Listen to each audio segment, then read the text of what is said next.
Hi guys, this is the video on the anti-classical Dutch lines, where white can try play different setups, not the main lines, and move like the Gambit Lines with any G4, H3 ideas, or not fianchettoing kingside, or just like London system setups. And so I was going to show you guys what you're supposed to do against that. So let's get straight into it. D4, E6, C4, F5, knight C3, knight F6. So here we reach one of the main branches where white can play either this bishop G5 idea, E3, knight or queen C2, and these are all the non-main line variations. Knight F3 would go back into a main line here with say bishop E7, G3, castles, bishop G2, D6, castles, A5. This goes back into the main line, which we covered on the classical Dutch video. So we go back to this knight F6 move. So let's cover queen C2 first. So the idea of going queen C2 is white wants to play this E4 break in the centre, but now we can just play bishop B4. And normally it's a good idea to play bishop B4, especially when there's a knight on C3. Bishop B4 is no good if the knight's on B1, so it can go to D2, or white can play C3. Normally bishop B4 isn't played in the Dutch because you go. Normally the main line Dutch arrives by knight F3 first here, F5, and the most accurate way to play to get into the main line is this G3 idea, knight F6, because now the bishop's on E7, because there's no good putting bishop on B4 because of the C3 idea. Castles, C4, D6, now knight C3, A5. So this is normally how the correct move order for white to get into the classical Dutch. So after queen C2, bishop B4, this is actually pretty good for black. Normally we can play bishop B4 when the knight's on C3. This is actually a good option to do because the bishop on E7 is pretty passive. Okay, so white continues with E3, and already this move blocks in his dark square bishop, so I'm not too keen on E3 myself. I don't think it's that great of a move. And now here's black's main idea, play B6. So if white's not going to fianchetto queenside, we can play bishop B6 and bishop B7 ourselves, and get a really nice diagonal for our light square bishop, because normally in Dutch our bishop is pretty passive. So if you look in this position after A5, this is normal Dutch. This bishop's always pretty passive, it's always blocked in by these two pawns. So yeah, playing B6 here is always a good idea. So okay, so bishop D3, playing to play E4, we get bishop B7, control this E4 square, but also putting pressure on G2. So F3 is the best move here, protecting E4, preparing a break in the centre at some point, and this is where I suggest going C5. So we put a lot of pressure on white's centre. We don't have to worry about D5. We've got a lot of pieces on this square, and this is always going to stop white from playing E4 himself. Okay, so white can continue with A3, and this move I don't particularly like from white. I don't think it's really doing much. We want to take on C3 anyway at some point, and yeah, I just think A3 is just a waste of time. So we take, queen takes, and now just knight H5. And I really like this move. The idea is now just queen H5, queen H4 check, and so this obviously has to be stopped. So knight H3 makes a lot of sense. Queen H4 check anyway. Knight F2. Knight F2, and now we just go D6. So here we're just securing the centre, C5 pawn. You can play our knight to D7 and just castle here. So white can continue, you can take on C5, we take back of our B pawn, and now you can notice the great centre that black has. B4, knight D7, bishop E2, so protecting F3, preparing G3. We can castle, and white castles, we can just go. There's a really nice move here for black, just to get another piece into the game and attack the white king. So rook F6, this is an idea I really like. And now we can either come to G6 or to H6 and put a lot of pressure on the white king. And now knight H3, and this move is actually a mistake. I'm following one of a game, by the way, Grandmaster game. Simon Williams is playing black, and the person playing white was some guy, some 2600, 2700, playing white, So yeah, this knight h3 isn't so great because now after rook g6, we're already gaining tempo. We're threatening to take the knight. And after knight f4, black has a really nice forcing variation here. Takes. Now e takes is forced. Rook h6, attacking h2. So h3 is forced. Rook g6, attacking h3. King h1 is pretty much is forced. Queen g3, attacking g2. So now rook g1 is forced. Rook h6, attacking, threatening, takes, and then queen takes h3, and eventually that's going to be checkmate. So rook d1 is pretty much forced to allows king an escape route and also put pressure on d6. So rook d1 makes a lot of sense. And now after knight f6, all those forcing moves, and actually black's just winning here because of this knight g4 threat is so strong. So after knight g4, black will be threatening checkmate, and neither of these pawns will be able to take. The h pawn will never be able to take because of the pin on the king, and this f pawn will be able to take because now we see the power of this fianchetto bishop. F takes is going to be queen takes g2 of checkmate. So, for example, after rook takes d6, knight g4 is just already winning. Because now if say f takes g4, we have queen takes g2 checkmate. H can't take because of the pin, and now threatening queen h2 checkmate. So the king has to run. King g1, but now we have force mate here. Queen f2 check, king h1, and now rook takes h3 check. G takes is forced. Now queen h2 checkmate. So this is why rook takes d6 is completely lost. So what white has to play, something like queen e1, try to trade off queens. But now we can just play rook takes h3 check, and this is a really nice move and leads to the win. So obviously pawn has to take, queen takes h3 check, king has to go to g1, and now knight g4. And this is the finishing move. We're threatening to play queen h2 check, leading to mate, and obviously this pawn can't take because of queen into g2 is going to be checkmate. So in the game, what happened was white had to give up his queen here with queen f2, but now just after takes, e5, the game continued.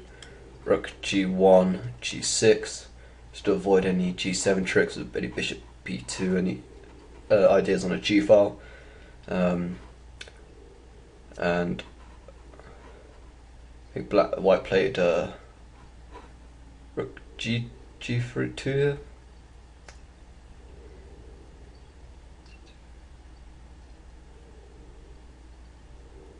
Can't quite remember what white plays here. No, he didn't. Okay, yeah, he takes here first. He takes on e5, and then queen h2 checks a nice move. Rook g2, and then after queen takes e5, attacking the a1 rook. Rook a2, and now after rook e8, putting pressure on e file. Rook c2, and Simon found a nice winning move here. Just bishop takes f3.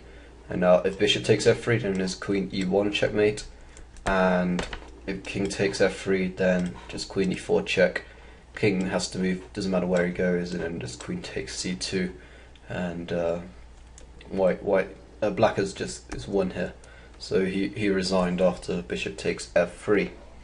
That was a really nice game by Simon Williams, beating 2600. It's a great example of what black can play against these non-fianchettoing lines. So we go back, e6, go c4, knight f5, knight c3, knight f6, and now what happens if they go e3 here? Okay, so e3, we just go bishop to b4, or we can play b6. Either way, bishop d3, bishop b7, f3, and now there's a couple of moves that black can play here. So it's very similar to the previous game. We can even go bishop b4 again, or we can play knight h5 straight away here with the idea of going queen h4 check. Or there's another line that was this is what Robert Bellin has been playing. It's g6, and he's a really good expert in the Dutch. So this g6 idea, we'll take a look at this. This is a pretty good idea, and what you want to do is just overprotect the f5 pawn, play bishop g7 castle, and go d6 and e5. So after knight g2, you can play bishop g7, castles, e4. So e4 has to be played, otherwise we're just going to go d6 and e5. So e4 is the only scary move for black. But here we can just take, and now white's threatening to go e5. We don't want to allow that, so we can just play e5 ourselves. And now if takes on e5, we can just go knight g4 and we get a really nice position. After we can just recapture on e5, and both these pawns are going to be pretty weak. And also this bishop's just completely blocked in by those central pawns. So, and if they go d5, this is even worse. We can just go d6, and then we get this really nice outpost for our knight after placing like a5. And once again, this bishop's really blocked in here. So, bishop g5 was played, and here you can just simplify. You can just take on d4, knight takes d4, queen e8, getting out the pin. Maybe lining up some tactics on d4, and yeah, here black is at least equal. So this is one way you can play, which is g6 idea. Otherwise you can play knight h5, and then threatening is queen h4 check, knight h3, and then there's two moves here. You can even go bishop b4 like in the previous game, or even this bishop d6 move is quite interesting, just trying to hack on the king's side. So now we want to go queen h4 check, and his bishop's also pointing at the king. So after bishop d6, castles, knight c6. So this move is stopping any e4 breaks with the pressure on d4. And now white can play knight b5, attack the bishop, we get bishop e7, threatening to go a6. After we play a6 and knight retreats, we can go back to d6 if we want. And now, say if white plays d5, we go knight e5. And yeah, this is quite an interesting position for black. And he's going to castle next move, kick the knight away. Personally, this is not my favourite. I'd rather play bishop b4 here, but it's really a matter of taste. Now after bishop b4 they castle, queen c2 like in the game, c5, and yeah, we pretty much reach a very similar position. Queen h4, we can do this rook lift again, and yeah, this is a really nice way to continue the attack. Okay, let's look at some of the gambit lines they can play. After c4, f5, there's this g4 and h3 moves.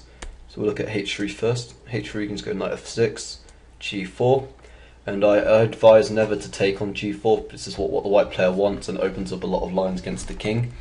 A really good way to meet any g4 moves is just play d5. Whenever white plays g4, play d5, and yeah, black gets a really nice position, and I'll show you quickly what against g4, same idea. g4, he's go d5, and eventually, so I don't know.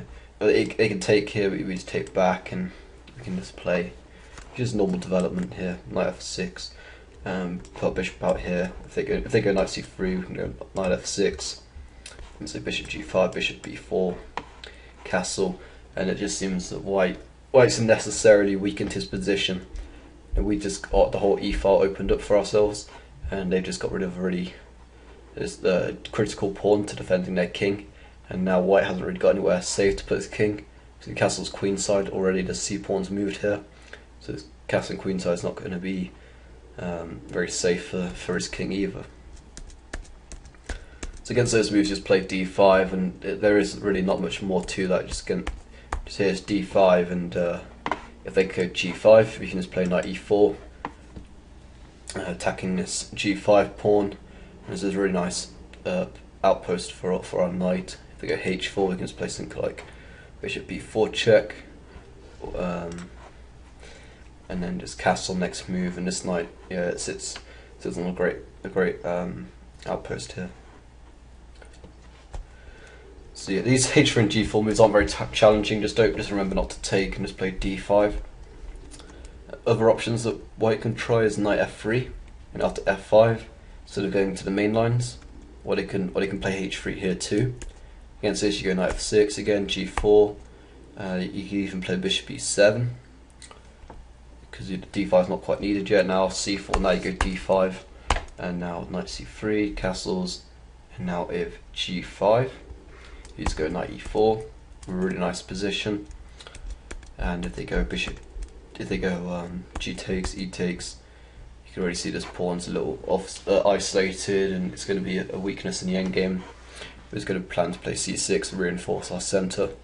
They get bishop g2, we go c6, and now we've got a threat of taking on c4 and playing b5 and just winning a whole pawn here.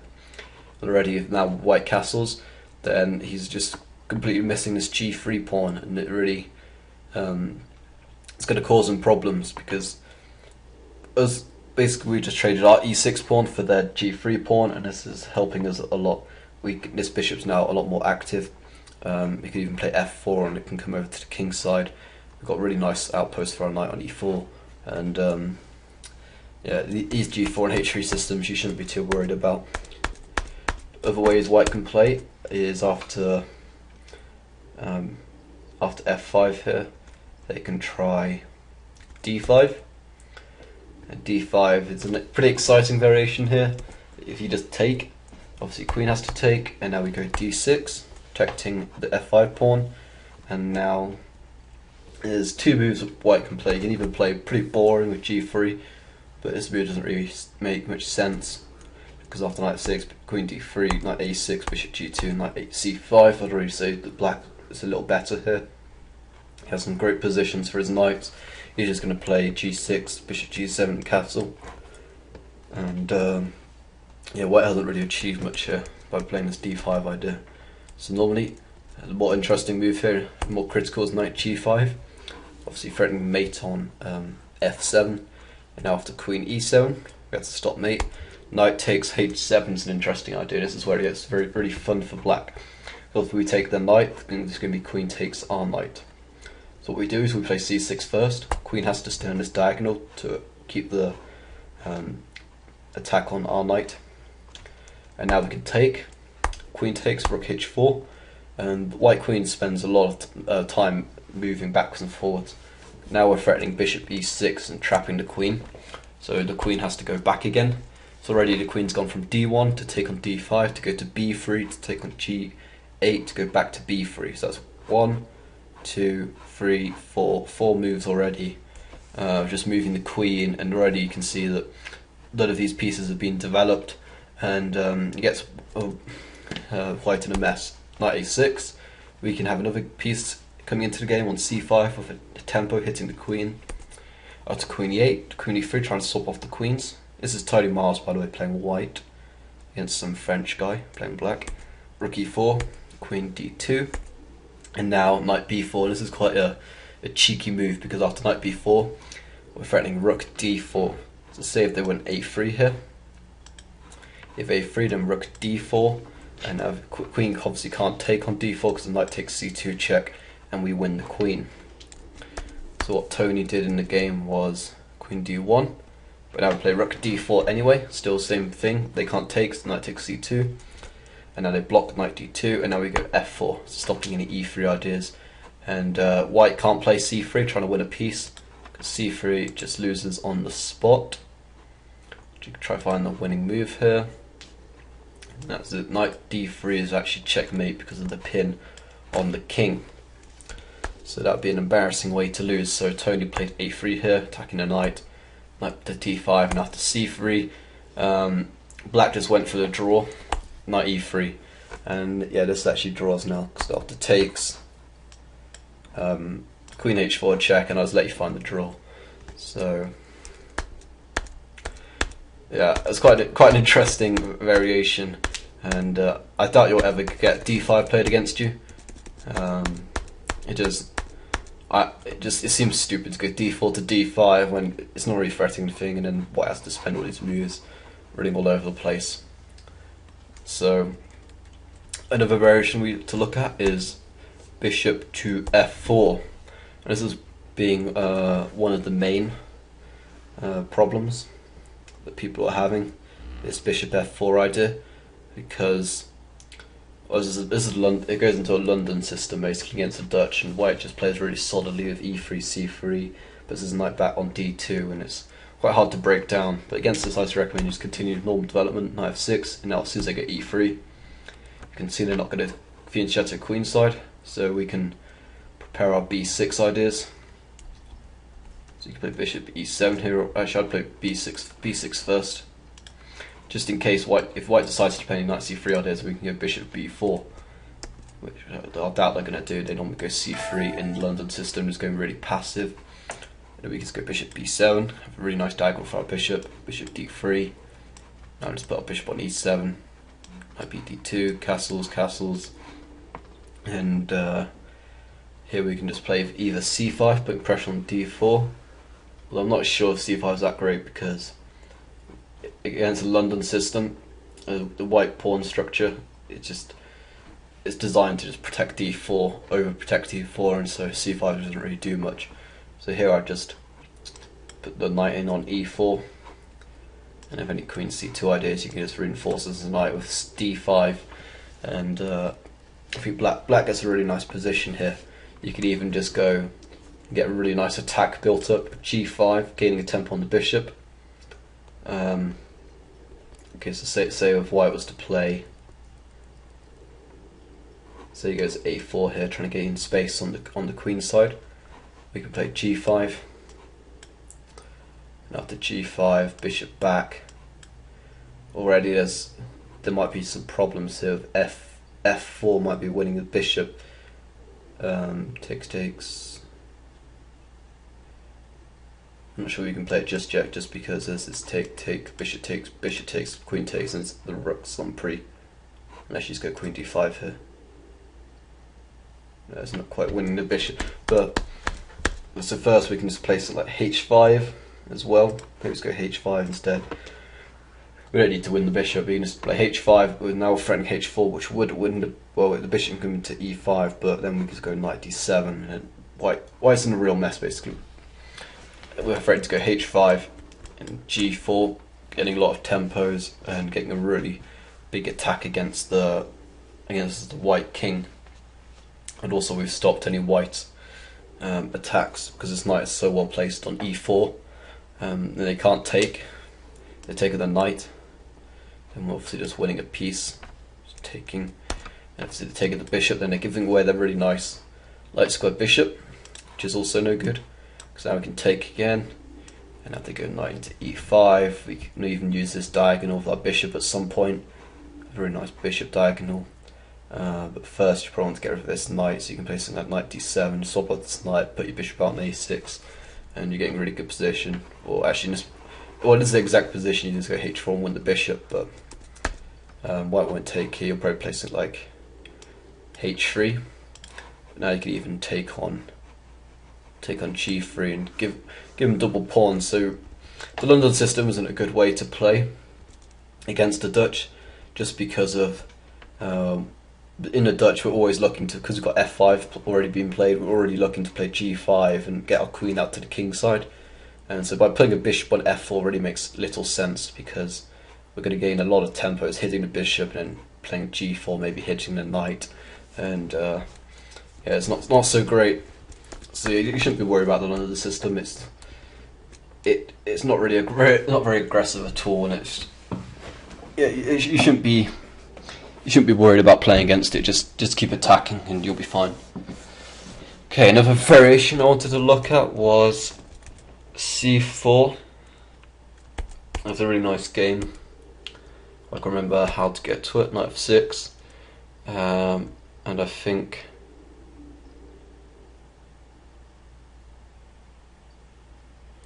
just trying to remember how to get there. I think it was e3, and now bishop b4 was played. Knight f3, yeah, I think this is a game.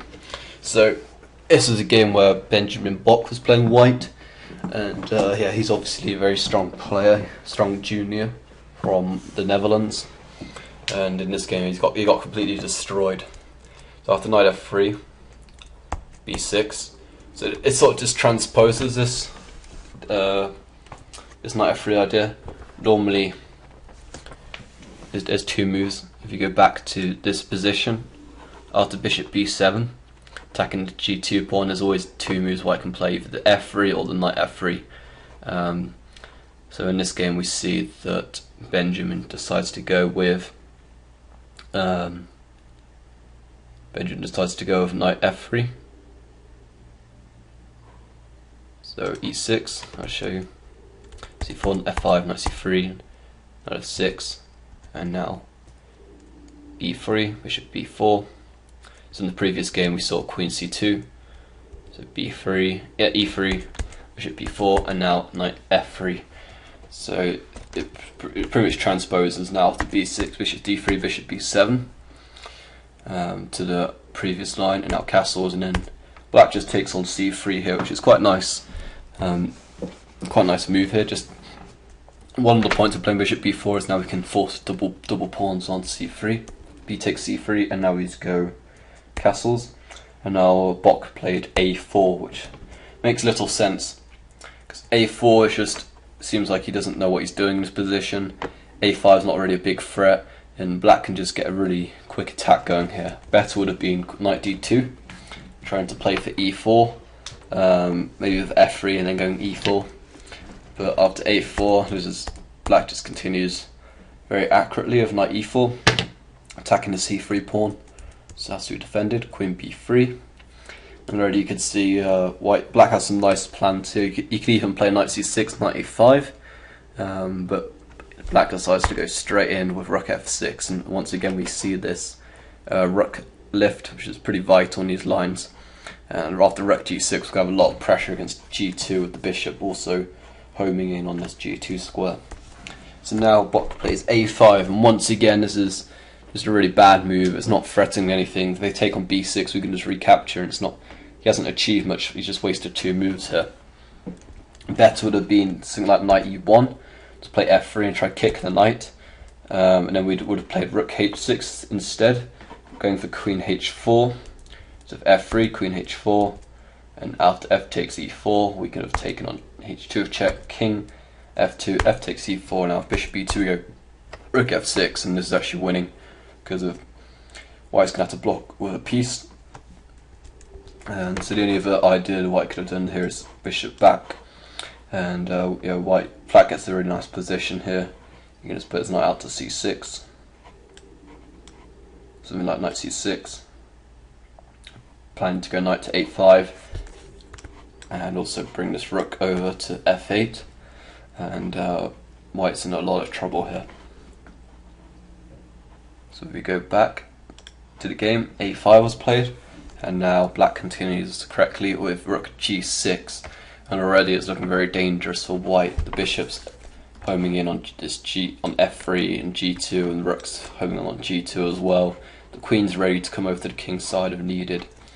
And now once again Bock just takes on b6, which looks like a sort of natural move, but this actually loses, and there's a winning move for black, a winning sequence of moves. So I'll let you pause the video now. I do advise that you try and find this move. It really improve your tactical play. So black to move and win. Okay, so I'm going to continue with the video. And what black does here is just goes knight c5, and this really exploits the weakness on white's king side. We're already threatening bishop takes f3. Well, actually the main threat is to go rook takes g2 check, king takes g2, queen g5, and that's leading to mate. For example, if we're already attacking the queen, so d takes c5 looks like it makes sense, but now bishop takes f3 wouldn't make too much sense. White can escape, which is something like g3 or something. But this is where white's just completely lost after rook takes g2. If king takes g2, knight queen g5 check. The knight can't take, so to pin on the king. King has to go to h1, and then we have bishop takes f3, checkmate. It's a really nice way to win. And if king in the corner, king to h1, we go bishop takes f3, and already white's in the just completely losing here. It's just threatening. Black's threatening just to move this rook and discovered to attack on the king would be checkmate, and he could also bring his queen in if needs to be. So this is just completely lost. So going back, obviously white can't take on c5 then. So what else can you try to do on the game? B takes c7 was played. So this looks like a pretty natural move. He's obviously attacking queen, threatening to promote with check. So this looks a little dangerous, but now it's a really nice move here for black again. How does black win? Pause the video, try find the move. Okay, so black forces the win with rook takes g2 check. And now once again, king can't take on g2 because queen g5 check. And there's a pin on this knight, so the king has to go to h1. Once again we have bishop takes f3 checkmate. So the only other move white can play here is king h1, as in the game. And now a really nice move here, just rook takes h2 check. And it's just unbelievable stuff. Who could have known the classical Dutch was so aggressive, so tactical? The knight can't take the rook because of the bishop. The pin on the king. So king would have to take, and after king takes, or they can play king g1. I'll show what happens after they go king g1 in a minute. King h takes h2. We can simply just take the pawn with check, and after the king moves, we take the queen, and we are completely winning. So the other move white can try here is king g1, and now is another really nice move here for black. How does black win the game?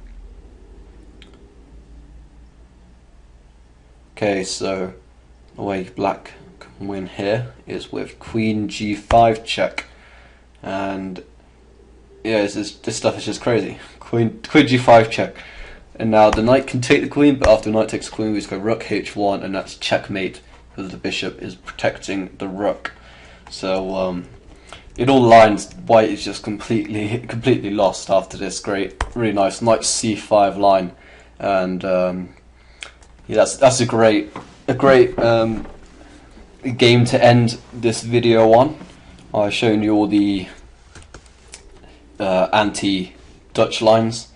Just remember, any h3 g4 ideas, you can just reply with d5, and all these other sort of ideas where white doesn't fianchetto or tries to castle the queen side, you just play bishop b7, and this gets you a really nice position. Bishop b7, bishop b4, so sort of like in a Nimzo style, and this is very effective, as you've seen from the games I've shown you in this video.